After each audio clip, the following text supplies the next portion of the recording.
मोक्षमार्गस्य नेतारं वेत्तारं कर्मभूभृतां ज्ञातारं विश्वतत्त्वानां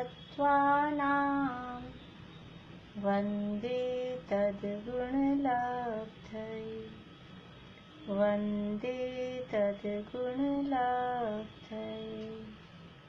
मोक्षमार्ग के नेता एवं कर्म पर्वतों के भेदक और विश्व के सब तत्वों के गायक चेतन संवेदक सद्गुण आप समान प्राप्त हो यही भावना भाकर देव विनय पूर्वक करूं वंदना बारंबार जिनेश्वर देव बारंबार जिनेश्वर देव। तत्वार सूत्र महाशास्त्र के तीसरे अधिकार के आधार पे हमारी चर्चा 6 कालों के संबंध में चल रही है। भरत और ऐरावत क्षेत्रों में जो कालों का परिवर्तन होता है उसमें अवसर्पिणी और उत्सर्पिणी इस तरह से 2 कालों के माध्यम से और अवसर्पिणी के 6 विभाग और उत्सर्पिणी के 6 विभाग, उसमें हम अवसर्पिणी काल के 6 विभागों की चर्चा कर रहे हैं, जिसमें से पहला, दूसरा, तीसरा जो भोगभूमि के काल थे उनकी चर्चा लगभग पूरी हुई। और इसके बाद में तीसरा काल जो जघन्य भोगभूमि कहलाता है, अवसर्पिणी का जो तीसरा काल है वो जघन्य भोगभूमि का काल है। और जब ये जघन्य भोगभूमि का काल समाप्ति की ओर होता है तब वहाँ भोगभूमि की परिस्थितियों में जैसी अब तक चलती आ रही थी उसमें कुछ ना कुछ फेरबदल शुरू होते हैं। कल्प वृक्षों से सामग्री प्राप्त होना कम हो जाती है और कम होते होते धीरे धीरे बंद होती है। इसी तरह से और भी जो सारी परिस्थितियां भोगभूमि में चल रही थी उन सब में परिवर्तन आ जाते हैं, जिसके कारण वहाँ के जीव जो भयभीत होते हैं और उनका वो भय निवारण करने के लिए वहाँ कुलकरों की उत्पत्ति होती है और वो कुलकर उनको ये सब जो समस्याएं उत्पन्न होती हैं उन समस्याओं का निराकरण करते हैं।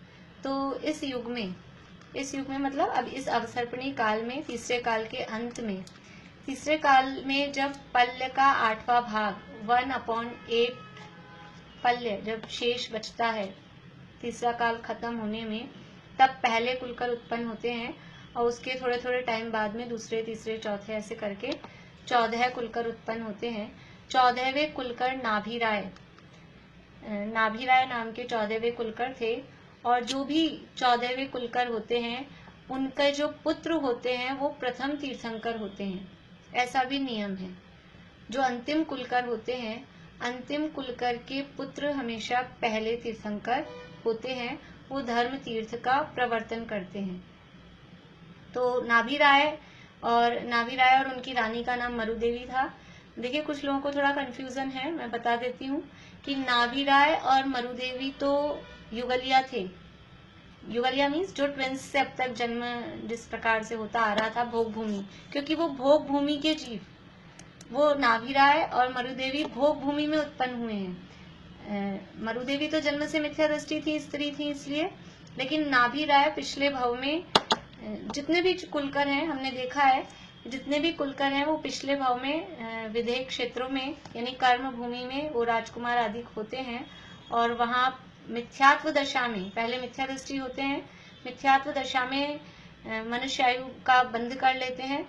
उसके बाद में वहाँ तीर्थंकरों का समागम उनको होता ही है, तो तीर्थंकर के समागम में शायद सम्यक दर्शन प्रकट कर लेते हैं और शायद सम्यक दर्शन प्रकट करके फिर यहाँ भोगभूमि जो चल रही है भरत और ऐरावत क्षेत्रों में, तो यहाँ भोगभूमि में वो उत्पन्न होते हैं। तो सभी कुलकर ऐसे होते हैं। तो नाभिराय बराबर शायद सम्यक दृष्टि जीव थे और उनकी रानी मरुदेवी, ये दोनों युगलिया थे।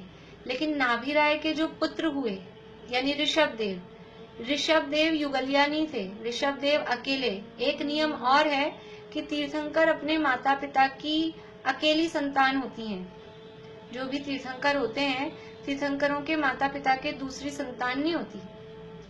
जिन माता और पिता से वो तीर्थंकर उत्पन्न हुए हैं, उनके दूसरी कोई संतान नहीं होती है। ऐसा कहा जाता है कि वो उसके बाद में वो ब्रह्मचर्य रूप से रहने लग जाते हैं। जो भी हो, जैसे यहाँ भी पंचकलाणकों में तीर्थंकर के जो माता पिता बनते हैं, फिर उनको ब्रह्मचर्य व्रत दिलाया जाता है। तो यानी तीर्थंकर अपनी माता पिता की अकेली संतान होती है। तो इससे भी समझ में आता है कि जो ऋषभदेव थे और जो उनकी पत्नियां थी नंदा और सुनंदा, वो युगलिया नहीं थी। हम पुराण पढ़ेंगे तो पता लगेगा कि वो नंदा और सुनंदा, वो उनके पिताजी का नाम भी आता है। दूसरे राजा की मेरे को अभी नाम ध्यान नहीं आ रहा, इसलिए पूरा है। वो उनकी पुत्रियां थी, दोनों बहनें थी नंदा और सुनंदा, और दोनों की शादी ऋषभदेव से हुई। वो अनेक यानी राजाओं की अनेक रानियां उस काल में होती थी। तो ये दोनों की शादी यानी बाद में हुई है, युगलिया नहीं है। और ऋषभदेव के पुत्र जो भरत, बाहुबली आदि हैं, वो भी युगलिया नहीं है। कुछ लोगों को ऐसा भ्रम हुआ कि ये हमने देखा कि ऋषभदेव तीसरे काल में ही उत्पन्न हो गए। तो तीसरे काल में उत्पन्न जरूर हुए हैं, लेकिन हमने ये बात भी की है कि वो तीसरे काल में ही कर्म भूमि शुरू हो गई थी। भुंडाव सर्पणी के दोष से तीसरा काल पूरा एंड नहीं हुआ। तीसरे काल में भी कुछ टाइम बचा है, उससे पहले ही वहाँ कर्म भूमि की परिस्थितियां सारी शुरू हो गई थी। तो ऋषभदेव भोग भूमि वाले जीव नहीं है, ऋषभदेव कर्म भूमि के ही जीव हैं। क्योंकि भोग भूमि में जो जीव जन्म लेते हैं, यानी भोग भूमि की जिनको आयु है, वो मोक्ष नहीं जा सकते। और ऋषभदेव मोक्ष गए हैं, इसका मतलब इससे भी समझ में आता है कि वो कर्म भूमि में ही उत्पन्न हुए हैं। तो कुछ लोगों को ऐसा भ्रम हुआ कि ऋषभदेव भोग भूमि में हो गए तो ऋषभदेव भी युगलिया, और उनके, क्योंकि युगलिया के बच्चे भोग भूमि वालों के फिर युगलिया होते हैं, तो उनके जो बच्चे हुए वो भी युगलिया। तो ऐसा नहीं है, ऋषभदेव कर्म भूमि में ही हुए हैं। तीसरे काल में हुए हैं, ये बात जरूर है, काल दोष है, लेकिन वो कर्म भूमि की ही परिस्थितियां उस समय बिल्कुल चालू हो गई थी। कल्प वृक्षों का अभाव हो गया था, और उन्होंने इसीलिए खेती आदि करना, ये षट कर्म प्रजा को सिखाए, इसलिए वो कर्म भूमि ही उस समय प्रारंभ हो गई थी। लेकिन काल की तरफ से हम देखेंगे, जैसे कुछ ऐसे प्रश्न पत्रों में प्रश्न आते हैं इस तरह से कि अभी वर्तमान क्या जो चौथा काल है उसमें कितने तीर्थंकर मोक्ष गए, तो वो उनका वो थोड़ा कंफ्यूज करने का ऐसा होता है। तो वो ऋषभदेव को उसमें से माइनस कर देते हैं कि वो तीसरे में मोक्ष चले गए, तो फिर 23 तीर्थंकर, ऐसा वो प्रश्न पत्रों का होता है। लेकिन सामान्य रूप से जो हम कहेंगे, जब अपन यहाँ बात चर्चा कर रहे हैं, तो ऋषभदेव जो मोक्ष गए हैं वो कर्म भूमि से ही, कर्म भूमि ही वहां प्रारंभ हो गई थी, कर्म भूमि में ही मोक्ष गए हैं। परंतु काल वो तीसरा चल रहा था। चौथा काल आने में कितना समय बाकी था जब ऋषभदेव भगवान मोक्ष गए? कि 3 वर्ष 8 महीने और 15 दिन, 3 वर्ष 8 महीने और 15 दिन बाकी थे अभी भी तीसरे काल में। यानी इतना टाइम अभी तीसरे काल का बाकी था। उसके बाद में चौथा काल, टाइम के हिसाब से जो हम टाइम देखेंगे, तीसरे काल का जो 2 कोड़ा कोड़ी सागर का टाइम था, उस 2 कोड़ा कोड़ी सागर में 3 वर्ष 8 महीने और 15 दिन बाकी थे, तभी ऋषभदेव भगवान मोक्ष चले गए। तो उनसे ऋषभदेव से पहले भी बाहुबली और अनंतवीर्य जो उनके पुत्रादिक थे, वो मोक्ष चले गए हैं। लेकिन जब तक ऋषभदेव भगवान को केवल ज्ञान नहीं हुआ, उससे पहले कोई जीव मोक्ष नहीं गया, नहीं जा सकता। क्योंकि जब तक मोक्ष मार्ग का प्रवर्तन नहीं होगा, मोक्ष मार्ग का प्रवर्तन वो तीर्थंकर करते हैं, उससे पहले वहां भोग भूमि थी, मोक्ष मार्ग का प्रवर्तन नहीं था। तो ये धर्म तीर्थ का उपदेश तीर्थंकरों ने दिया, सबसे पहले इस युग में ऋषभदेव तीर्थंकर ने दिया, इसीलिए उनको तीर्थंकर कहा जाता है। तो ये चौथा काल से प्रारंभ होता है और वो कर्म भूमि कहलाती है। एक और कंफ्यूजन आप लोगों को हो गया है, वो भी मैं पहले बता देती हूँ। हमने देखा था पहले काल में उत्कृष्ट आयु, यानी आयु है 3 पल्ले और 2 पल्ले, ऐसे उत्कृष्ट जघन्य, ऐसा वो जघन्य एक्चुअल में नहीं है। 3 पल्ले से 2 पल्ले की आयु पहले काल में कही, तो पहले काल की स्टार्टिंग में रहती है 3 पल्ले की उत्कृष्ट आयु, और पहला काल जब एंड होने को आता है, जैसे अभी तीसरा काल एंड होने को आया, चौथा स्टार्ट हो रहा है, ऐसे ही पहला भी एंड होने को आता है, फिर दूसरा स्टार्ट होता है, ऐसा ही काल इसी तरह से चलते हैं। तो वो एंड में आते आते उत्कृष्ट आयु 2 पल्ले की रह जाती है। तो पहले काल में आयु है 3 पल्ले से लेके 2 पल्ले तक की, फिर दूसरे काल में है 2 पल्ले से लेके 1 पल्ले तक की, और तीसरे काल में है 1 पल्ले से लेके और 1 कोटि पूर्व की, ऐसा। इसी तरह से हाइट के संबंध में पहले काल में हाइट है 3 कोस की उत्कृष्ट, और दूसरे काल में है 2 कोस की, और तीसरे काल में है 1 कोस की, और 1 कोस से लेके फिर हमने लिखा है 500 धनुष। तो ये 1 कोस की हाइट तीसरे काल के स्टार्टिंग में उत्कृष्ट हाइट है, लेकिन जैसे काल बीतता जाता है, तीसरा काल के कुछ टाइम बीता, तो तीसरे काल के अंत तक आकर उत्कृष्ट हाइट, उत्कृष्ट ऊंचाई कितनी बचती है, वो 500 धनुष की। कल हमने 525 देखी थी, वो 525 इसलिए देखी कि इस काल में जो चौथे काल की हमने देखी थी, वो बाहुबली जो हुए, बाहुबली भगवान, वो 525 धनुष के हुए थे, इसलिए 525 कल भी मैंने ये बात बताई थी। सामान्य रूप से 500 धनुष की हाइट कही जाती है। तीसरे काल की जो लास्ट वाली यानी तीसरे काल की हाइट 1 कोस से लेके 500 धनुष की, और चौथे काल की हाइट 500 धनुष से लेके और 7 हाथ की। चौथे काल की जो हाइट है, चौथे काल के प्रारंभ में उत्कृष्ट ऊंचाई 500 धनुष, सामान्य कथन ऐसा है। लेकिन इस बार बाहुबली भगवान 525 धनुष के हुए थे, तो हम 525 भी उसको कह देते हैं, उसमें कोई खास बात नहीं है। 500 525 उसके आसपास ही है, तो 525 भी कह सकते हैं, 500 भी कह सकते हैं। सामान्य कथन में 500 बोलते हैं और उसको अलग विशेष करके बताते हैं तो 525 बोलते हैं। तो चौथे काल के प्रारंभ में जीवों की उत्कृष्ट ऊंचाई, उत्कृष्ट का मतलब है ज्यादा से ज्यादा हाइट होगी, तो 500 या 525 दोनों लिख सकते हैं, ऑब्लिक करके दोनों लिख लीजिए। 500 525 धनुष की उत्कृष्ट ऊंचाई होती है। और जैसे चौथा काल बीतता जाता है और एंड में आते आते, चौथे काल के अंत तक आते आते मैक्सिमम हाइट कितनी होगी, 7 हाथ मैक्सिमम हाइट बचती है, 7 हाथ की। ऐसा ये ऊंचाई का स्वरूप है। और जो हाथ किसे कहते हैं, हाथ बता दिया था मैंने आप लोगों को कल। ये ऐसा मुट्ठी बंद करेंगे तो अपनी एल्बो से लेके यहाँ तक, ये कहलाता है 1 हाथ। और ऐसे 4 गिनेंगे तो 4 हाथ का होता है 1 धनुष। और हाथ को दूसरी टाइप से भी हम कह सकते हैं, 2 बिलस्त का 1 हाथ होता है, ये बिलस्त कहलाते हैं। आप ऐसे नाप लेंगे तो देखिएगा, ये 1 और ये 2 दिखाई दे रहा है, ये 2 बिलस्त का 1 हाथ होता है। इसको तो कहते हैं बिलस्त, अब आजकल कम चलने लग गया, पहले के लोग तो सब जानते होंगे, ऐसा नापते हैं 2 बिलस्त। तो 2 बिलस्त का 1 हाथ होता है और 4 हाथ का 1 धनुष होता है। तो ऐसे 500 धनुष, तो 500 धनुष में कितने हाथ हो गए, 2000 हाथ। 500 को 4 से गुणा कर देंगे तो 2000 हाथ हो जाएंगे। तो कहीं कहीं आपको हाथ में लिखी भी मिलेगी या कहीं धनुष में लिखी भी मिलेगी, तो वो बराबर उसको ऐसा समझ लेना चाहिए। तो ये चौथे काल की अपनी आयु हो गई कि इसके प्रारंभ में आयु, चौथे काल के स्टार्टिंग में आयु होती है 1 कोटि पूर्व की, और एंड तक पहुंचते पहुंचते उत्कृष्ट आयु रह जाती है 120 वर्ष की, ये आयु।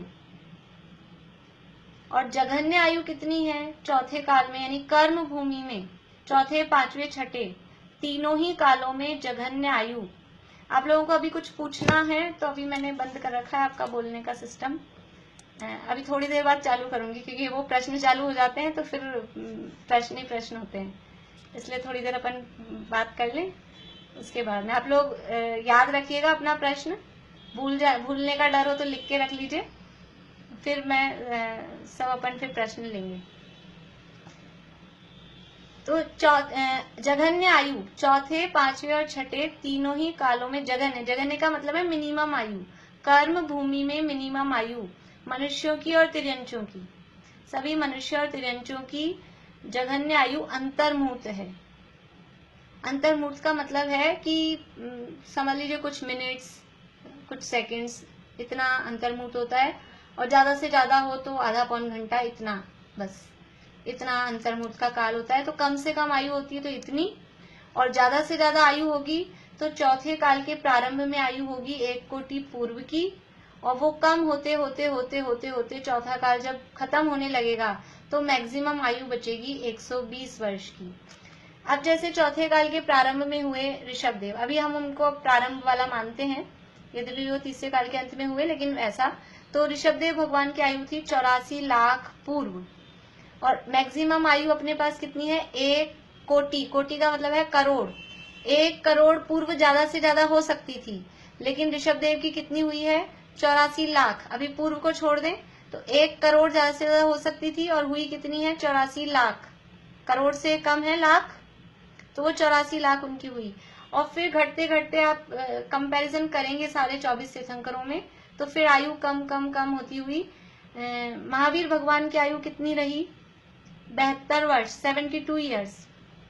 और एंड में यहाँ भी अब हम जो पढ़ रहे हैं नियम, तो चौथे काल के अंत में मैक्सिमम आयु कितनी हो सकती है 120 वर्ष। तो 120 हो सकती है, लेकिन महावीर भगवान की कितनी हुई 72 वर्ष। ऐसे इस तरह से कंपैरेटिव स्टडी हम देखेंगे, तीर्थंकरों के पुराण वगैरह पढ़ें और ये सारा कंपैरिजन करें, तो हमको ये काल अवसर्पणीपना समझ में आएगा कि आयु कम होती जा रही है, हाइट कम होती जा रही है।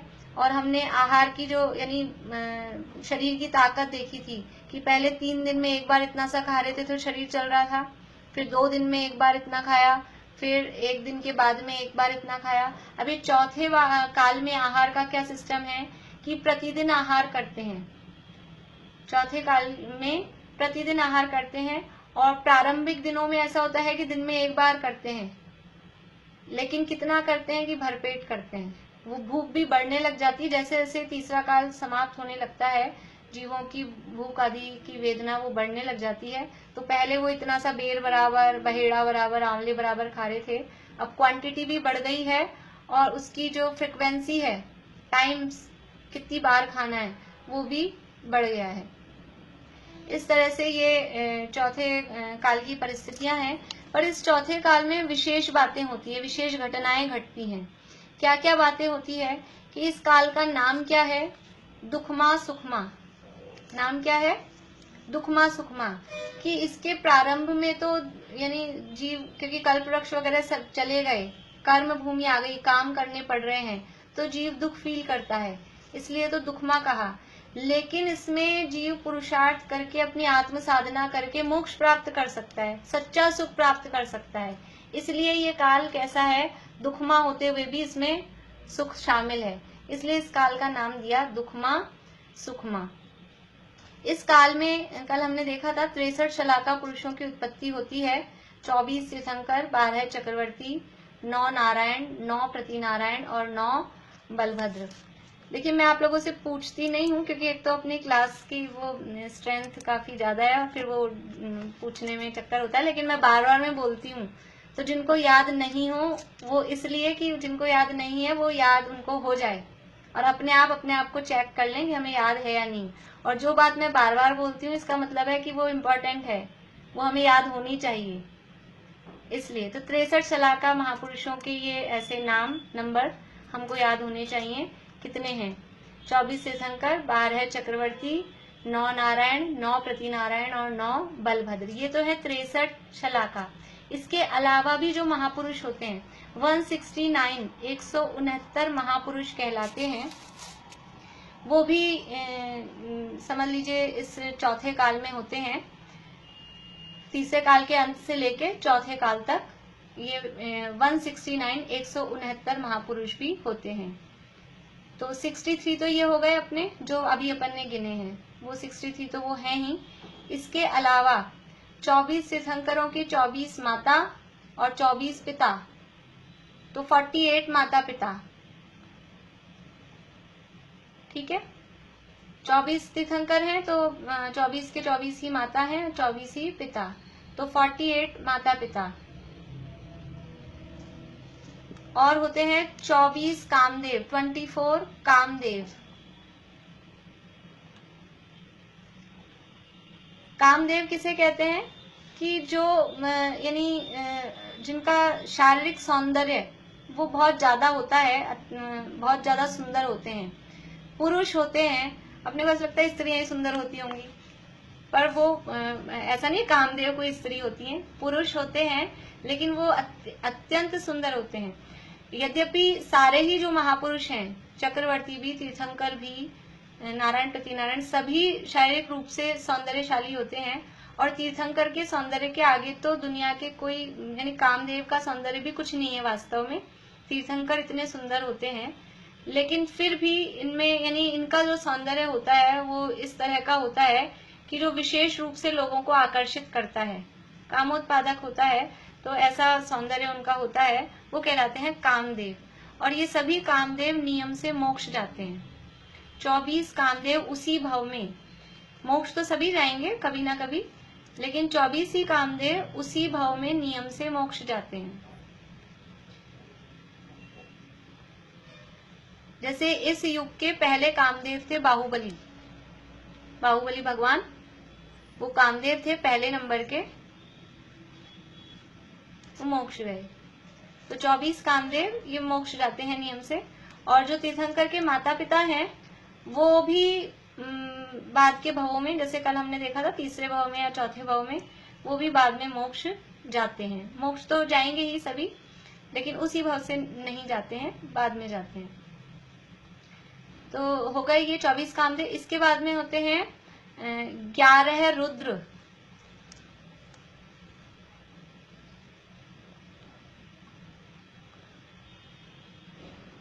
9 नारद, नारद,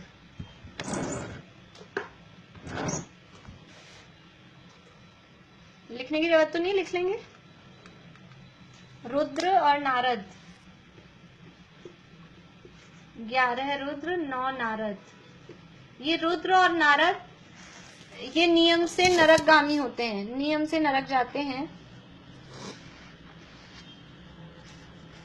और ये रुद्र और नारद की उत्पत्ति हुंडाव सर्पणी काल के दोष से, यानी ये कुछ धर्म का विध्वंस करने वाले इस टाइप से होते हैं, धर्म के विरोधी, विरोधी तो क्या कहें, लेकिन खोटे परिणाम वाले जीव होते हैं। और ये हुंडाव सर्पणी काल के दोष से उत्पन्न हुए हैं। सामान्य रूप से नारद और रुद्र उत्पन्न नहीं होते, परंतु अभी हम तो अपने वाली बात कर रहे हैं, तो अभी हुंडाव सर्पणी काल चल रहा है, इसलिए इस काल में 11 रुद्र और 9 नारद। एक रुद्र जो महादेव का जीव, महादेव का नाम आप लोगों ने सुना होगा, कुछ लोगों ने, वो महादेव का या सात्विकी नाम का एक रुद्र था। उसने महावीर मुनिराज पे, जब महावीर भगवान मुनि अवस्था में थे तब उन पर उपसर्ग किया था, वो 11वें नंबर का रुद्र था। तो इसी तरह से ये और भी होते हैं, सब नरक जाते हैं, नरकगामी होते हैं। इसके अलावा 14 कुलकर, यद्यपि ये तीसरे काल में उत्पन्न होते हैं भोग भूमि में, लेकिन इनको महापुरुषों में गिनते हैं। ये भी सब बाद में मोक्ष जाने वाले होते हैं, शायद समय दृष्टि होते हैं। कितने हुए, प्लस किए किसी ने? 63 तो शलाका पुरुष हो गए पूरे, 169 हो गए पूरे। चलिए, 63 शलाका पुरुष, फिर 48 तो माता पिता, 24 कामदेव, 11 रुद्र, 9 नारद और 14 कुलकर। ये हो जाते हैं 169, 169 महापुरुष कहते हैं इनको। और ये सब कुलकरों को छोड़ के ये सब चौथे काल में होते हैं। कुलकरों की उत्पत्ति तीसरे काल के अंत में होती है। ये चतुर्थ काल की विशेषता है। और चौथे काल में क्या विशेष बात होती है कि सबसे बड़ी इंपॉर्टेंट विशेष बात तो ये है कि चौथे काल में ही ये जो दुखमा सुखमा नाम का चतुर्थ काल है कर्म भूमि का, इसमें ही जीव मोक्ष जा सकते हैं। सबसे बड़ी पहली बात तो ये है। इसके अलावा जो काम भोग भूमि में नहीं होते थे वो काम यहाँ होने लग जाते हैं। कैसे? जैसे कि भोग भूमियों में किसी में भी आपस में लड़ाई झगड़ा वगैरह नहीं होता था, तो यहाँ जीवों में कलह वगैरह शुरू हो जाती है।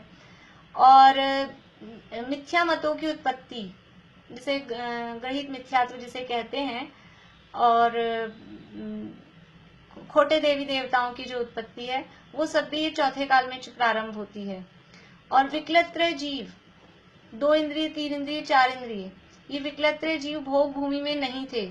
चींटियां, कीड़े मकोड़े, मक्खी मच्छर, कॉकरोच, झींगर, मकड़ियां, इतनी इस जो अपने को साफ सफाई करनी पड़ती, दिवाली आने वाली है ना, तो साफ सफाई चालू होगी, तो ये सारे विकलत्रय जीवों की हिंसा होगी। तो वो भोग भूमि में विकलत्रय जीव नहीं थे।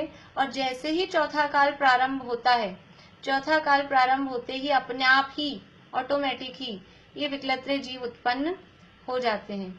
और अभी हुंडाव सर्पणी काल है, तो हुंडाव सर्पणी काल के दोष से ये एक्सट्रीम है, बहुत ज्यादा है।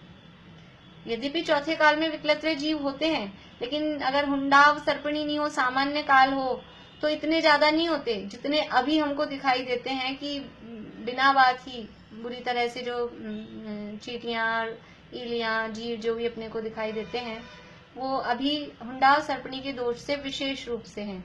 ऐसे ही गृहीत मिथ्यात्व का प्रचार भी हुंडाव सर्पणी के दोष से विशेष रूप से है। जैन धर्म तो ना के बराबर सा दिखाई देता है, बाकी अन्य ही जो धर्म हैं वो ज्यादा प्रचार में दिखाई देते हैं। ये भी ये हुंडाव सर्पणी का विशेष दोष समझना चाहिए। तो ये चौथे काल की समझ लीजिए कुछ विशेष बातें यहाँ है। और शलाका पुरुषों के संबंध में अपन ने देख लिया था कल, चक्रवर्ती जो 6 खंड के राजा होते हैं वो चक्रवर्ती होते हैं, और जो 3 खंडों के राजा होते हैं वो प्रतिनारायण कहलाते हैं। और प्रतिनारायण को मारकर फिर नारायण उस 3 खंड के राजा बन जाते हैं। तो ये दोनों नारायण और प्रतिनारायण वो 3 खंड, भरत क्षेत्र के जो 6 खंड हैं उनमें से विजयार्थ के दक्षिण वाले जो 3 खंड हैं, लवण समुद्र के पास वाले, बीच वाला आर्यखंड और दोनों साइड के म्लेच्छ खंड, उनके राजा ये नारायण और प्रतिनारायण होते हैं।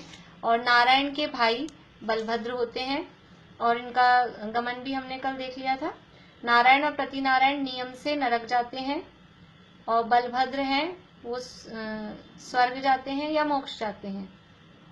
और चक्रवर्ती तीनों जगह जा सकते हैं, मोक्ष भी, स्वर्ग भी और नरक भी। और तीर्थंकर सभी नियम से मोक्ष जाते हैं। इस तरह से ये चतुर्थ काल के संबंध में विशेष बातें समझ लीजिए यहाँ हुई हैं। अब पहले आप लोग प्रश्न पूछ लीजिए, मैं चालू करती हूँ। हैंड रेज करेंगे जिनको भी पूछना है, एक साथ सभी नहीं बोलेंगे।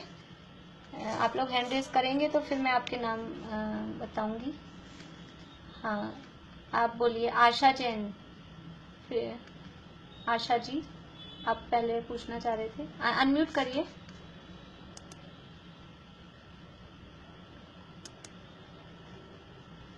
हाँ दीदी, ये बताया था ना आपने कि जो बलभद्र तो 9 होते हैं, हाँ, तो वो आते हैं 8, एक तो कौन गया था सर?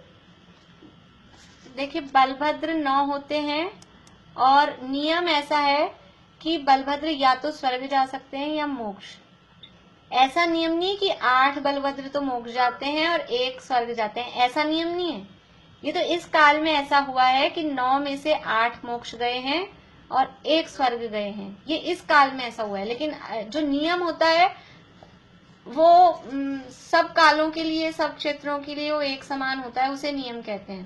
तो नियम तो ये है कि बलभद्र या तो स्वर्ग जा सकते हैं या मोक्ष जा सकते हैं। और इस काल में जो 9 बलभद्र हुए उसमें से 8 तो गए हैं मोक्ष और 1 गए हैं स्वर्ग। अब आपका और प्रश्न क्या है आगे, मेरे को फिर समझ नहीं। हाँ जी, स्वर्ग कौन गए? वो कृष्ण के भाई जो बलभद्र थे, कृष्ण के भाई बलभद्र वो स्वर्ग गए हैं, और बाकी के 8 जो बलभद्र हैं वो मोक्ष गए हैं। मैं नाम लिखवाती नहीं हूँ आप लोगों को, क्योंकि मेरे को लगता नहीं उससे, वो खाली आप लिख लेंगे, याद वाद रहते हैं नहीं रहते हैं, इसलिए मैं नाम बताती नहीं हूँ। और जिनको जिज्ञासा हो वो शास्त्रों में लिखे हैं, फिर भी किसी को नाम चाहिए होंगे तो मैं बता दूंगी, ऐसी कोई बात नहीं है।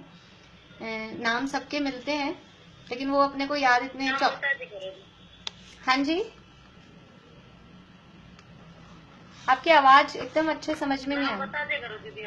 नाम बता दिया करूँ? ठीक है। देखिए वो फिर लिखने में उसमें टाइम बहुत ज्यादा हो जाता है। 9 बलभद्र हैं, उसमें जब कोई मतलब नहीं है तो फिर कोई मतलब नहीं है नाम बताने से। देखिए, जिनको जिज्ञासा होगी तो मैं बता दूंगी आपको जगह या फोटो खींच के दे दूंगी, क्योंकि वो मुझे नहीं लगता है कि सबको याद रह पाते हैं वो 24 तीर्थंकरों के नाम ही अभी मैं पूछ लूं किसी से भी, याद है सबको? जिनको याद है वो तो बोल रहे हैं पर कुछ ऐसे भी मिल जाएंगे कि नहीं याद होंगे। चलिए कोई बात नहीं। हाँ, प्रेमलता जी पांडे आप पूछिए।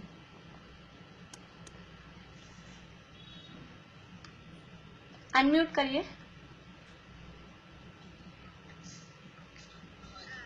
ज्योति दीदी। हाँ जी।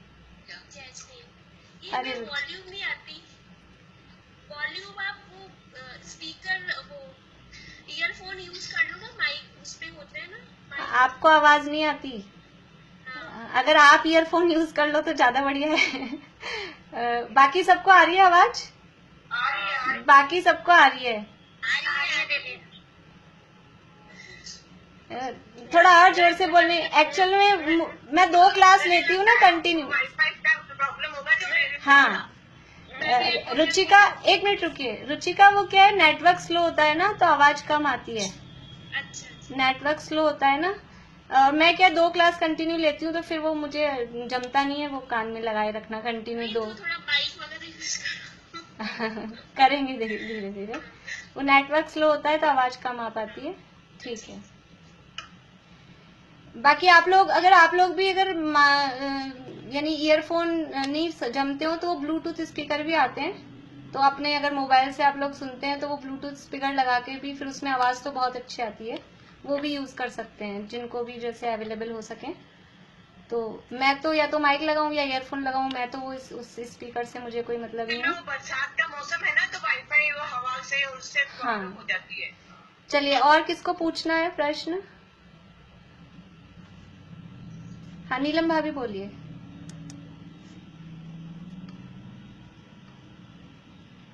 ये आपने एक समय भी लिखवाया था ना, जैसे उत्कृष्ट आयु 2 पल्ले प्लस एक समय, फिर ये सतपुड़ी का चल रहा है। हेलो, एक मिनट रुकिए सुधा जी, आप एक मिनट रुकिए। हेलो, एक मिनट रुकिए आप। देखिए, वो जो मैंने लिखवाया ना है तो वैसा ही, लेकिन जब हम बोलते हैं ना सामान्य कथन तो ऐसा वो एक समय कुछ मायने नहीं मतलब मायने रखता है, लेकिन ऐसे गिनती में उस एक समय को, जैसे हम बोलते हैं सुमेरु पर्वत कितना ऊंचा है तो सामान्य रूप से बोलते हैं 1 लाख योजन का है। वो 40 योजन 1 लाख के आगे कुछ गिनते नहीं है। जैसे अपने को कहीं किसी का रुपया चुकाना हो तो 1 लाख और 5 रुपए हो तो 1 लाख दे के वो 5 रुपए ऐसा कुछ मायने नहीं रखता, इसलिए उसको बोलने में ऐसा गौण भी करते हैं तो चलता है। बस चार्ट में तो फिर अपन लिख लेंगे ना, चार्ट बनाएंगे। हाँ, लिखें या वैसे बिना एक समय वाला भी लिख लें, कोई दिक्कत नहीं है, वैसे भी चलेगा। परिधि जी बोलिए। भाभी, ये आपने बताया 169 महापुरुष है ना? हाँ। ये चौथे काल से सभी मोक्ष जाते हैं? नहीं, सभी मोक्ष नहीं जाते इस भाव में, नहीं। तो वो तो तीसरे काल में थे। हाँ, वो मैंने बताते समय बताया था, कुलकरों को छोड़ के बाकी सब तो चौथे काल में होते हैं और कुलकर तीसरे काल के अंत में होते हैं, पर वो कुलकरों को भी महापुरुष में काउंट करते हैं। और सभी अभी इस भाव में मोक्ष नहीं जाएंगे। इस भाव में तो तीर्थंकर और कामदेव नियम से मोक्ष जाएंगे, और उसके अलावा चक्रवर्ती वगैरह वो जो जाने वाले हों वो इस भाव में जाएंगे। पर बाद में 2, 3, 4 भवों में सब मोक्ष जाने वाले हैं। जो अभी नरक गए हैं वो भी बाद में 2, 3, 4, 5 भवों बाद, समझ लो 2, 4 भवों बाद सब मोक्ष जाएंगे। लेकिन हम किसके लिए लिखते हैं कि ये मोक्ष जा रहे हैं, ये नरक जा रहे हैं? उस भाव के लिए। उस भाव से कहाँ जा रहे हैं? अभी प्रेजेंट में जो है, प्रेजेंट में जो समझ लीजिए नारद है, तो अभी वो कहाँ जाएगा नारद मर के, कि अभी तो वो नरक जाएंगे, फिर बाद में नरक से निकलेंगे, फिर कुछ बनेंगे, फिर बाद में फिर मोक्ष चले जाएंगे, वो बात अलग है। तो उस भाव से सब मोक्ष नहीं जाएंगे, बाद के भवों में मिला के फिर सब मोक्ष जा सकते हैं। चलिए सुधा जी बोलिए। सुधा जी।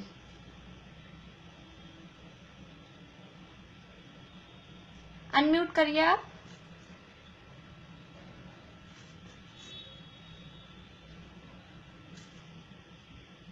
और किसको पूछना है? मुझे हाथ नहीं दिखाई दे रहा है। हेलो। हाँ, अभी एरावत क्षेत्र में भी हुंडा अपसर्पणी काल चल रहा है। एरावत क्षेत्र का ऐसा कुछ वर्णन मिलता नहीं है शास्त्रों में कि वहां पे भी हुंडा चल रहा है या नहीं चल रहा है, क्योंकि अपन सब भरत क्षेत्र के ही हैं। भरत क्षेत्र के बारे में ही वर्णन मिलता है, इसलिए वहां का कह नहीं सकते कि कैसा चल रहा है। चलिए, और किसी को पूछना है? हाँ, शशि जी बोलिए। नारायण, नारायण, बलभद्र, इनका थोड़ी डिटेल आप भेजेंगे? लिखी हुई कुछ है आपके पास? डिटेल में मतलब उनके नाम आ जाएंगे, उनकी आयु वगैरह आ जाएगी। ऐसा किस टाइप की डिटेल चाहिए आपको? बस वो कौन कौन मोक्ष जा सकता है, कौन, उस हिसाब से थोड़ा। कौन मोक्ष गए हैं, इनमें से कौन मोक्ष गए हैं वो। क्या है उनके, क्या नियम है वो? एक्चुअल में क्या है, शास्त्रों में से अलग से ऐसे नहीं मिलते हैं, वो सब बीच बीच में मिक्स हुए हुए मिलते हैं। नियम मैंने आपको बता दिए, वो आप लिख लीजिए। नियम जो मोक्ष जा सकते हैं, जो नरक जाते हैं, वो वाले नियम तो आप लिख लीजिए। खाली मैं नाम और उनकी आयु वो सब मैं नहीं लिखवाती हूँ, क्योंकि फिर वो याद तो रहती नहीं है। तो जितने भी नारायण हैं और प्रति नारायण हैं, वो सब नियम से नरक जाते हैं, ये नियम है।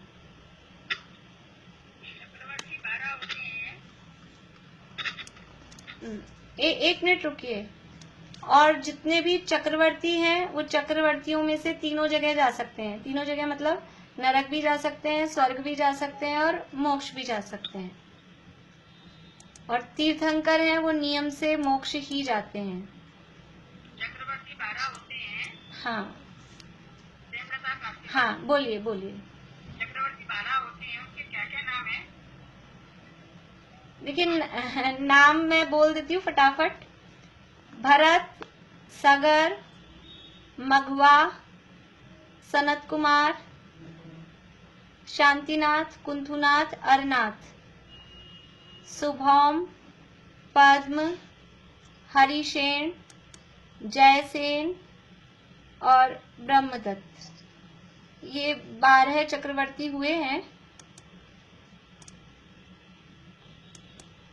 हाँ, जो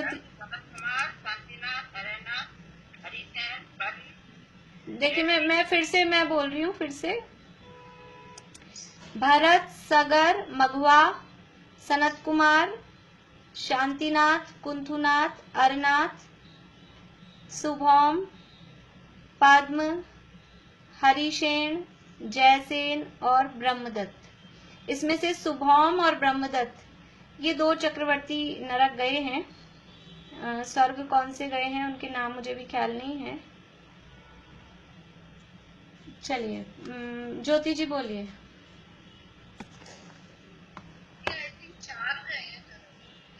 नहीं, ये तो कंफर्म है। 2 नरक गए हैं, 2 स्वर्ग गए हैं और 8 मोक्ष गए हैं, वो तो कंफर्म है। अच्छा। हाँ, मैं ये पूछ रही थी कि माता पिता उसी भाव से पहुंच नहीं, माता तो जा ही नहीं सकती हैं, और पिता का भी ऐसा किसी का भी नहीं है सुनने में कि उसी भाव से मोक्ष गए हैं, ऐसा नहीं है, पर बाद में जाएंगे। मतलब हाँ जी, देवी माता तो गई। देखिए, स्त्रियां मोक्ष नहीं जाती हैं, और मरुदेवी माता है, स्त्री हैं, इसलिए उसी भाव से मोक्ष नहीं गई हैं, अभी स्वर्ग गई हैं, और वहां से आकर फिर मोक्ष जाएंगी बाद में जरूर, वो बात है। माता तो मोक्ष नहीं थी। श्वेतांबर में कहते मरुदेवी बाबा माता पहली वो गई है। ऋषभदेव से भी पहले मोक्ष गई। ठीक है, वो वहाँ ऐसा चलता है, लेकिन वास्तव में देखा जाए तो स्त्रियां मोक्ष नहीं जा सकती हैं। अब वो जहाँ जिस संप्रदाय में चलता है उस हिसाब से वहाँ वो कहते हैं। उन्होंने फिर जन्म ले लिया, मतलब जैसे ऋषभदेव की आयु बहुत बड़ी थी। देखिए, नहीं, भगवान भी तो स्त्री पद से मोक्ष गए ना। नहीं, कुंतुनाथ नहीं। देखिए, मेरी बात सुनिए अब आप लोग। 1 मिनट मैं बोलती हूँ, 1 मिनट, सभी म्यूट हो जाएं। देखिए, एक नियम है कि स्त्रियां मोक्ष नहीं जाती हैं और मल्लीनाथ को स्त्री कहते हैं। एक और नियम है कि कभी भी कोई भी द्रव्य वेद से तो स्त्री वेद से मोक्ष जा ही नहीं सकता है। और अगर तीर्थंकर हैं तो वो भाव वेद भी, यदि उनका स्त्री वेद है तीर्थंकरों का, तो भाव वेद भी पुरुष ही होता है। तो मल्लीनाथ भगवान वास्तव में पुरुष ही थे और पुरुष ही मोक्ष जा सकते हैं। तीर्थंकर को स्त्री कहना ये उनका अवर्णवाद है। ये इससे हमें पता नहीं चलता है, लेकिन तीर्थंकरों का अपमान, किसी पुरुष को स्त्री कहना, वो सामान्य पुरुष के लिए कितना अपमानजनक होता है। ऐसे कह देते हैं चूड़ियां पहन लो, तो वो उसके पुरुषत्व के लिए एक अपमानजनक शब्द है, पुरुष को स्त्री कहना। तो वो तीर्थंकर तीन लोग के नाथ हैं, उनको स्त्री कहना वास्तव में वो तीर्थंकरों का अपमान है। अब वो कुछ अपना समझ लीजिए, ऐसा होता है ना, सबको खुश करना है तो स्त्रियों को भी खुश करना है, तो इसलिए भी स्त्री भी मोक्ष जा सकती है, हम सबको मोक्ष दिला देंगे। लेकिन ऐसे दिलाने से मोक्ष होता नहीं है वास्तव में। उसकी नियम कानून परिस्थितियां भी देखी जाती हैं। स्त्रियां स्वभाव से ही, यानी स्त्रियों के परिणाम ऑटोमेटिकली ही इतने उच्च नहीं हो सकते हैं कि वो पांचवें गुण स्थान से ऊपर जा सकें। स्त्रियों को मुनि बनने योग्य परिणाम ही नहीं आते, और मुनि बने बिना मोक्ष नहीं जाया जा सकता। थोड़ा भी परिग्रह रहता है, किंचित मात्र भी परिग्रह है, तो वो जीव मोक्ष नहीं जा सकता। तो स्त्रियों के स्वभाव से ही इस तरह की परिणति, ऑटोमेटिक ही ऐसे परिणाम नहीं होते। जैसे अभी पंचम काल के जीव हैं, तो कोई कहे काल ने हमको रोक रखा है मोक्ष जाने में, तो ये पंचम काल में, अभी हम देखेंगे पंचम काल का पढ़ेंगे कि यहाँ खोटी गतियों से आए हुए जीव ही उत्पन्न होते हैं, यानी अच्छे परिणाम वाले जीव पंचम काल में उत्पन्न नहीं होते। पद्म पुराण में एक प्रसंग आया, वहाँ विभीषण, सबको पता होगा कि विभीषण और रावण मतलब में समझ लीजिए अंतर उनमें वो चल रहा था। विभीषण रावण को समझाते जाते थे कि तुम सीता को वापस कर दो, ये अन्याय है, अनीति है, गलत काम कर रहे हो। रावण मानते नहीं थे, तो विभीषण को बहुत अंदर से ग्लानि हुई और वो रावण का वहां छोड़कर इधर राम की साइड में आ गए।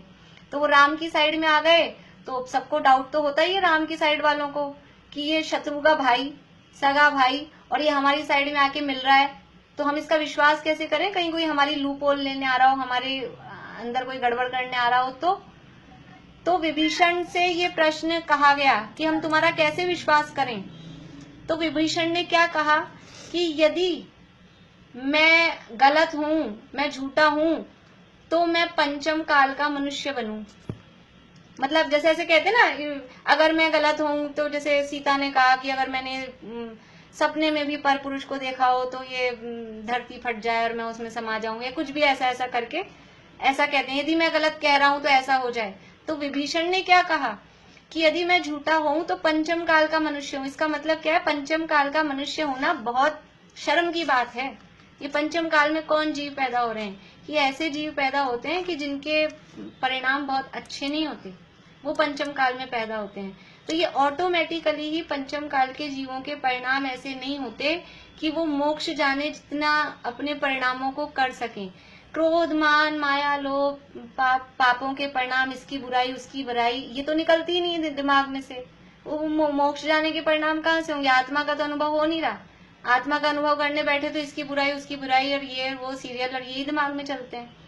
तो ऐसे ही स्त्रियों के भी ऑटोमेटिकली परिणाम इससे उच्च नहीं हो सकते कि वो पंचम गुण स्थान से ऊपर जा सकें, वो पूर्ण रूप से निर्विकल्प होकर शुक्ल ध्यान कर सकें, आठों कर्मों का अभाव कर सकें। ऐसे परिणाम स्त्रियों के नहीं हो सकते हैं। स्वभावगत योग्यता है, इसमें किसी का दोष नहीं है। और ऐसा मना तो किया ही नहीं कि स्त्रियां कभी भी मोक्ष नहीं जाएंगी। जो आज स्त्री हैं वो सम्यक दर्शन प्रकट करें तो दोबारा कभी जिंदगी में, जिंदगी मतलब किसी भी भाव में वो कभी स्त्री बनेंगी ही नहीं। आज हम स्त्री हैं, लेकिन यदि हम अभी आज सम्यक दर्शन प्राप्त करते हैं तो आगे कभी किसी भाव में फिर स्त्री नहीं बनेंगे और फिर मोक्ष जाए मजे से। इसलिए स्त्रियों को मोक्ष जाने का निषेध नहीं है, लेकिन स्त्री रूप दशा से कोई जीव कभी मोक्ष ना गया है, ना जाएगा, ना जा सकता है, ऐसा बराबर बिल्कुल नियम है। इतना बात मुझे कहनी थी। बाकी जैसा जो कई चीजों में नियम तो है, पर उन सब पे नियम थोड़े थोड़े तो देखिए नियम पलटते हैं ऐसे जिनमें पलटना पॉसिबल हुंडा सर्पनी काल है, इसलिए नहीं। ऐसा हो गया। हुंडाव सर्पणी काल के दोष से फिर ऐसा हुंडाव सर्पणी काल के दोष से ऐसा होता है कि जो पॉसिबल है, जो इम्पॉसिबल है वो पॉसिबल नहीं हो सकता। दोष से भी इम्पॉसिबल चीज को पॉसिबल नहीं बनाया जा सकता है। चलिए अब और इससे अलग कोई प्रश्न किसी का हो तो फिर बोलिए। हाँ शशि जी आप बोलिए। हम बच्चों को ये सिखाते हैं कि जैसे वो उनका उदाहरण आता है कई बार वैष्णवों की जो रामायण और वो महाभारत, तो अपन ये समझाते हैं बच्चों को कि जैन धर्म में इफ या बट वो नहीं होता, वो ही है। अपने जैन धर्म में चाहे पंचम काल हो चाहे चतुर्थ हो या वो इफ और बट है, जो है सो है। हाँ देखिए नियम ऐसे होते हैं, वो जो जिस काल के नियम है वो तो उस काल के नियम है, लेकिन ऐसे कुछ चीजें ऐसी होती है, मोक्ष है, मोक्ष मार्ग है, देवशास गुरु हैं, वो ऐसे काल के अनुसार परिवर्तित नहीं होते। चौथे काल में भगवान कुछ और होते होंगे, अब पंचम काल आ गया तो भगवान कुछ और हो जाएंगे। चौथे काल में तो भगवान वीतरागी सर्वज्ञ होते थे, अब पंचम काल आ गया तो भगवान को भी रागी ऋषि बना लो, मान लो। ऐसा नहीं हो सकता। तो चौथे काल में मुनि तो ऐसे होते थे, अब पंचम काल चल गया है तो मुनि को भी ऐसा मान लो, ऐसा नहीं चलता है। काल का जहां जो चीज चलती है, हाँ चौथे काल में तीसरे काल में कल्पवृक्ष होते थे, चौथे काल में कल्पवृक्ष नहीं होते, लेकिन तीसरे काल में भी भोजन करते थे, चौथे काल में भी भोजन करते हैं। अब वो कहाँ से किस रूप में कितना कर रहे हैं वो फर्क है, वो एक अलग बात है, लेकिन नियम है वो नियम रूप में ही रहते हैं, उनमें ऐसा फेरबदल नहीं होता है। प्रयोजन कुछ चीजों में चल जाता। हाँ चलिए नेहा जी बोलिए,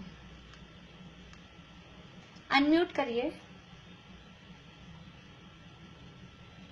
पूर्व किसे कहते हैं? पूर्व, पूर्व ये एक टाइम की का नाम है, और एक पूर्व में 70,56,000 करोड़ वर्ष होते हैं। 70,56,000 करोड़, इतने वर्ष वो एक पूर्व में होते हैं। जैसे ऐसे बोलते हैं ना 100 वर्ष का एक अपन शताब्दी, फिर 1000 वर्ष की एक सहस्त्राब्दी, तो ऐसे 70,56,000 करोड़ वर्ष मिलके एक पूर्व बनता है। ठीक है, हाँ और किसी का प्रश्न है? पारुल बोलिए। भाभी बाहुबली भगवान तो चौथे काल में उत्पन्न हुए थे। नहीं, बाहुबली भगवान भी तीसरे काल में ही उत्पन्न हुए, तीसरे में ही मोक्ष चले गए। वो तो ऋषभ देव से पहले मोक्ष चले गए। हाँ तो तीसरे काल में उत्पन्न हुए तो उनकी हाइट तो तीसरे काल के हिसाब से चलेगी ना, चौथे काल की उत्पन्न हाइट कैसे होगी? हाँ सही बात है, इसमें वो 525 धनुष की हाइट उनकी तीसरे काल के हिसाब से भी ठीक है, क्योंकि वहाँ 525 हो सकती है। सही बात है, उस हिसाब से भी सही है, लेकिन यदि उसको कर्म भूमि के हिसाब से हम देखते हैं तो कर्म भूमि में उत्कृष्ट हाइट 500 धनुष की कही जाती है। कर्म भूमि। एक क्वेश्चन और था, हाँ ये जो भोग भूमि जब हटने लगती है तो उसमें जो जीव होते हैं वो कर्म भूमि के हिसाब से उसमें उत्पन्न होते हैं, या भोग भूमि मतलब पुण्यशाली होते हैं या हीन पुण्यशाली होते हैं? अब समझ लीजिए हीन पुण्य भोग भूमि, जैसे उत्तम भोग भूमि में जो उत्पन्न हुए पहले काल में वो अधिक पुण्यशाली हैं, फिर उसके बाद में दूसरा काल में मध्यम भोग भूमि है, वो कंपैरेटिवली उत्तम वालों से कम पुण्यशाली हैं। तो ऐसे तीसरे काल में जो हुए वो उनके हिसाब से तो कम पुण्यशाली हैं, लेकिन बाहर की सामग्री की तरफ से देखेंगे तो चौथे पांचवे काल वालों की तरफ से वो बाहर की तरफ से पुण्यशाली देखे जाते हैं। लेकिन फिर भी भोग भूमि से ज्यादा कर्म भूमि में उत्पन्न होना ज्यादा पुण्य का उदय है। किसकी तरफ से? कि जो मोक्ष का पुरुषार्थ करना चाहता है, तो वो मोक्ष का पुरुषार्थ भोग भूमि में नहीं हो सकता था। सुविधाएं तो थी लेकिन मोक्ष जाने का रास्ता नहीं था। अब यहाँ सुविधाएं कम है लेकिन मोक्ष चले जा सकते हैं, तो वो ज्यादा पुण्य का बाहर में देखा जाए, बाहरी हिसाब से तो वो पुण्य का उदय है। तो ऐसा वो कंपैरेटिवली देखा जाएगा। नहीं, मेरा मतलब था कि वो आयु कर्म भूमि की बात है या भोग भूमि की बात? नहीं, जब उत्पन्न हुए हैं उस समय क्या चल रहा है, तो उत्पन्न भोग भूमि में हुए हैं तो आयु भोग भूमि की है। जब जन्म हुआ है ना, उस समय के हिसाब से वो आयु गिनी जाएगी।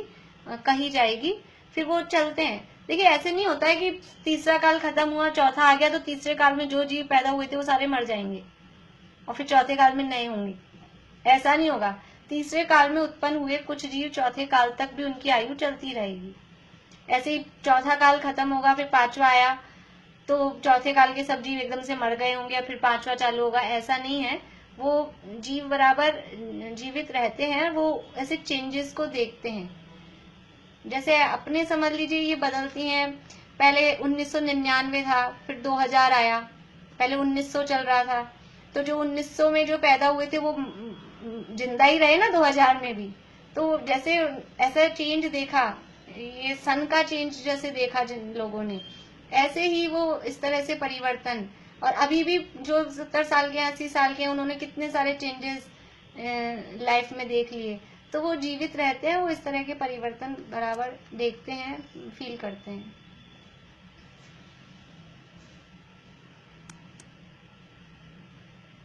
हो गए सबके प्रश्न?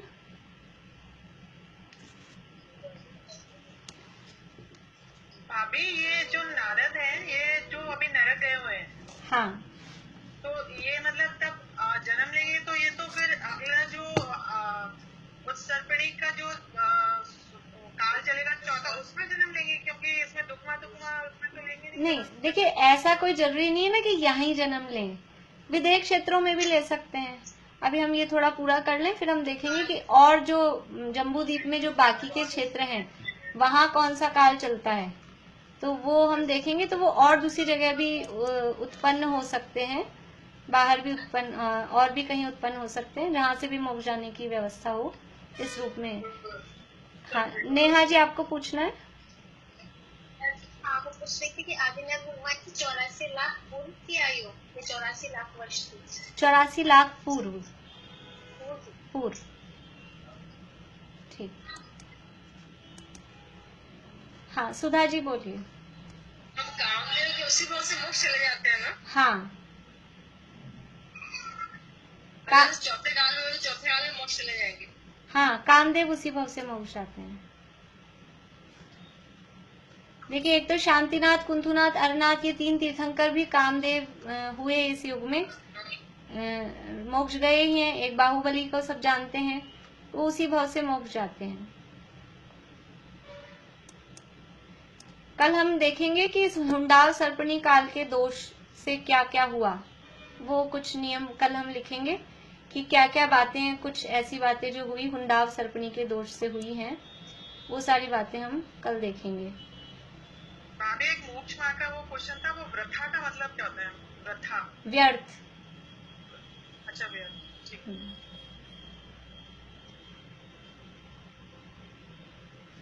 चलिए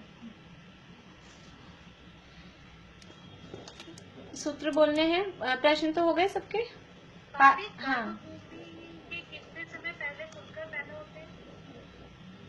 यानी तीसरे काल का, जब तीसरे काल का टाइम है 2 कोड़ा कोड़ी सागर, उसमें से जब 1/8 पल्ले बाकी रहता है, 2 कोड़ा कोड़ी सागर में से जब 1/8 पल्ले, पल्ले का 8वां भाग ऐसा बोलते हैं उसे हिंदी में, पल्ले का 8वां भाग जब शेष बचता है तब खुलकर पैदा होते हैं।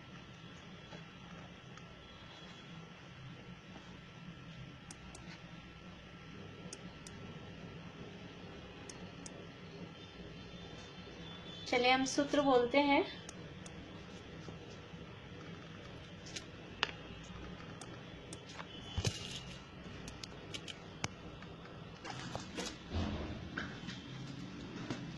विरहित विविध विधि सुविधि जिन निज आत्मा में लीन हो सर्व गुण संपन्न जिन सर्वज्ञ हो स्वाधीन हो, शिव मग बतावन हार हो, शत इंद्र करि अभिवंद्य हो, दुख शोक हर भ्रम रोग हर, संतोष कर